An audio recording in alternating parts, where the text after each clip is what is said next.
welcome to the Cultivating Calmness Podcast. My name is 𝗘𝗫𝗵𝘂𝗀𝘃𝗀𝘀, and today I just want to talk about the 4th of July. It is July 3rd, and tomorrow is obviously July 4th, Independence Day. And so before we get any further, I just want to wish everyone listening a happy Independence Day. If you get to have the day off, I hope you enjoy it and you're able to find something to do. If that includes parades or fireworks or spending time with your family or just relaxing, I hope you enjoy that time. If you are someone who does not enjoy the fireworks for any number of reasons, then I hope you're able to find that peace that you need. And we'll talk a little bit more about that here momentarily. 4th of July is one of my favorite holidays aside from Christmas. Christmas is my favorite, but 4th of July has always been a very special holiday for me. From a very early age, we would go down, I live in Columbus, Ohio. We would go down to what's called Red, White, and Boom, and we would celebrate. We'd be down there most of the afternoon and evening, just relaxing with family. And then as I got older and to be, a teenager and adult, I would go down with friends just to hang out and eventually watch the big fireworks show and go home. And so for me, fireworks, I've always really loved them. I enjoy going to see them. If there are fireworks on different days in different communities around town, I want to go to all of them. I just really like watching them. I have a favorite type of firework. I don't know what they're actually called, but I call them the Weeping Willow firework, where they shoot up and then they come down really slowly and look like a weeping willow tree. Weeping willows are one of my favorite trees, so I guess that's why I really like those. And today, I get to dress in patriotic gear all week, and I really enjoyed that. So I just wanted to take a moment to thank everybody who is listening. If you yourself are a service member, or you have a loved one or a friend, family member who is currently serving or has served, thank you all very much for your service.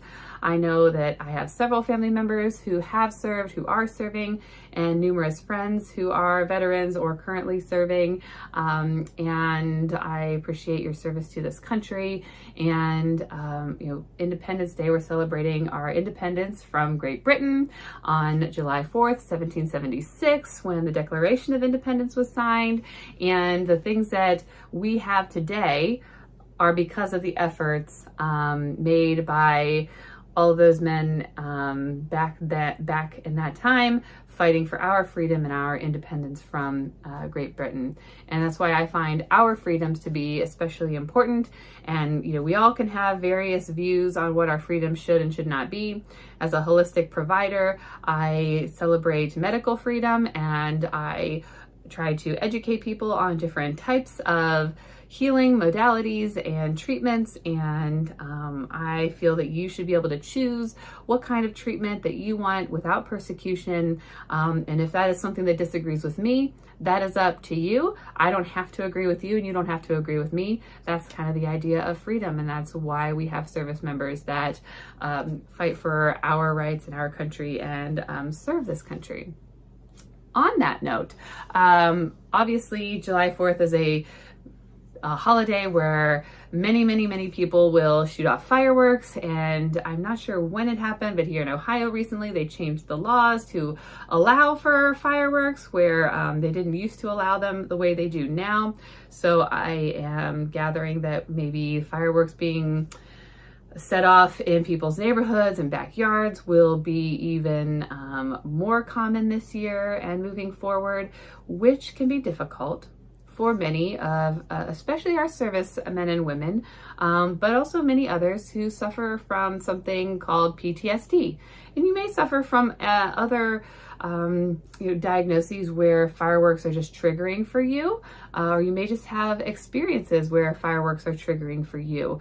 And this is a holiday that, although many celebrate, you may not actually look forward to. And, from someone who enjoys fireworks, it does make me sad that other people do not. And I want to understand, and I want to be there for those who maybe need that support, or maybe need ideas on what you can do to avoid some of those booms and bangs and surprises that may be coming throughout the days and nights over the coming days and weeks. I know I have friends who don't particularly like and are very triggered by fireworks, and so this is not a happy holiday for them. So if you are one of those people, hopefully something that I talk about today will be helpful for you, or, maybe you found something that works for you and you can share it with me and we can talk about this in future episodes. So it's kind of hard to get away. So it's not like this is just a community event for one part of the country or one city here and there. This is obviously going to be going around all around the country.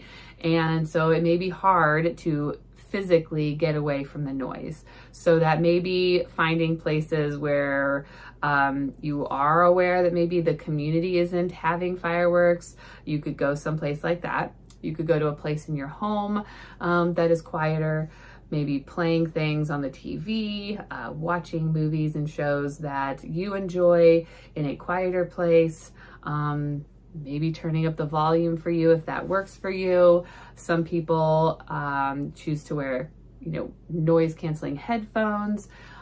Pets can also be really affected by fireworks. So being aware of where your pets are and being cautious for your pets, especially if you don't know how they act around fireworks, keeping them on a leash, keeping them inside, helping them to feel comforted and safe, because those things can be scary, especially if you're an animal and you have no idea what's going on.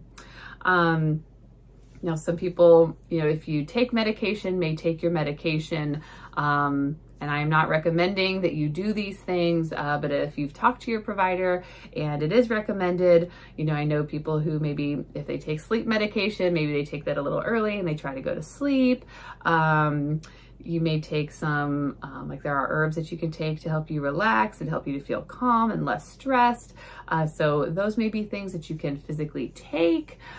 Being able to just get yourself into a relaxed state, being around people that you love and care about. Another way to think about preparing for fireworks is to be prepared for fireworks. So especially if you know they're going on, sometimes that can be helpful for people, so that they know it's going on, they can see them, they can hear them.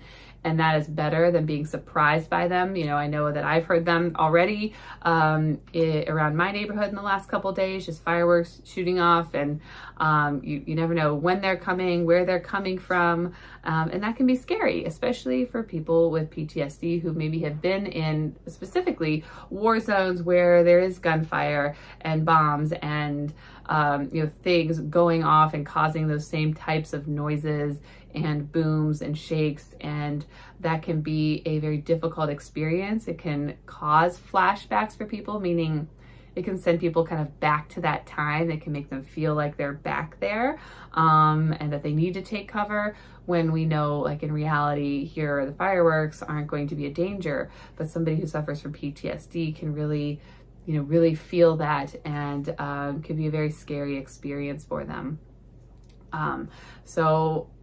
You probably are already aware of most of those ideas or those thoughts as far as what could be helpful for you in managing fireworks, but especially being around people who support you. If they know that you don't like fireworks and you aren't able to watch them or be around them, that they are there to support you with that, and maybe be with you and have your own type of party or your own get together where you can try to ignore the fireworks that may be going on. So for those of you who are suffering, my heart and my thoughts and my prayers are with you, over the next days and weeks, because I know that can be tough, and I hope that you are able to find the peace that you need. And for those of you who don't have a problem, I hope that you have a safe and wonderful holiday and enjoy the time celebrating with your family, and just remember why we have the freedoms that we have, how we have the freedoms that we have, and how you can try to recognize those things tomorrow on Independence Day. Thank you very much, and I will join you next week.